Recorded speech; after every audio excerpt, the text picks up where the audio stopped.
Spoilers for Megalobox Season 2. Imagine there's a tournament. The hero has moved on to the finals after beating his opponent. On the other side, the hero's main rival is fighting against a new character with very little connection to the hero. The hero and the rival have fought before, and they both want an official rematch. Traditionally, the rival would win, and then the hero and the rival would fight in the finals. Megalobox Season 1 did that, but Season 2 did not, yet it made perfect sense. Throughout all of Season 1, Joe's main rival was Yuri. They built this up since the first episode. In the finals, the two fought and Joe won. In Season 2 Episode 7, there are two characters who are about to fight, Lou and Mac. Lou is Yuri's current student. He's been undefeated since his debut, and he overwrote Yuri's defense record, so it can be argued that he's surpassed Yuri.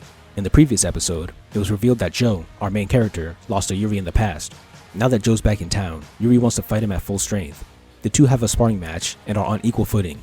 On the other hand, Mac is a completely new character with no connections to anyone. Before he's introduced, it makes perfect sense that Joe versus Lou would be the final fight. They already have a rivalry, with Joe losing to the student of his former rival. Now, Joe has a chance to reclaim victory. There is strong fight lore, but the engineering behind Mac paints a different picture. Mac Rosario is introduced as a boxer who used to have a temper and had equal wins and losses. Then he retired and became a police officer for his wife. His bravery made him a local hero, but he ended up with an injury that paralyzed his whole body. Then, Sakuma Ryugo, a neuroengineer, gave him a brain chip that not only allowed him to move his body, but also return to boxing. This man is connected to Shirako Yukiko, who was the boss of Yuri in Season 1, so that's a minor connection, but it's indirect.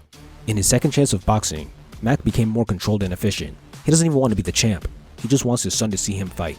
Later, Mac has an issue. His brain chip gives him Mac time, a state where he enters the zone, but he doesn't remember anything. So after I said all of this, which outcome sounds more interesting? The undefeated prodigy going on to fight his rival and his mentor's rival? Or Mac, the guy with a zero to hero story, the guy with a miracle story, the guy who's a local hero, the guy who has an internal problem to overcome, beating the prodigy and exploring his flaws? Under regular circumstances, the typical option would be to go with the rival with more fight lore, but Mac just has way too much character development to be explored for him to lose to Lou. If you make Lou win, we don't get to explore the negative side effects of the brain chip, Mac's development of not relying on it, the shady business and ethics of Ryugo, the underdog victory, and least important, the surprising yet satisfying subversion of Mac beating Lou. In the fight, Mac beats Lou by entering Mac time, and he loses his sense of self, turning into a fighting monster. The side effect starts impacting his home life too. Yukiko starts suspecting Ryugo and eventually exposes his faulty technology. It's revealed that the more he uses Mac time, the more his brain gets damaged.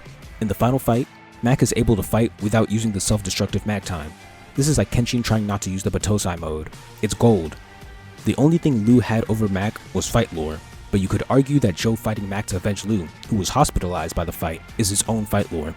In conclusion, the common move would be to make the rival and the hero win the semifinals so that they can fight in the finals. But because Megalobox engineered Mac to have more character development and plot potential than the rival, it made perfect sense that he would advance. Making rivals fight is tradition, but so is making the final opponent have the most character development.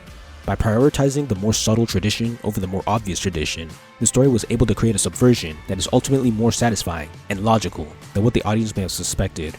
Subscribe for more academic analysis on anime.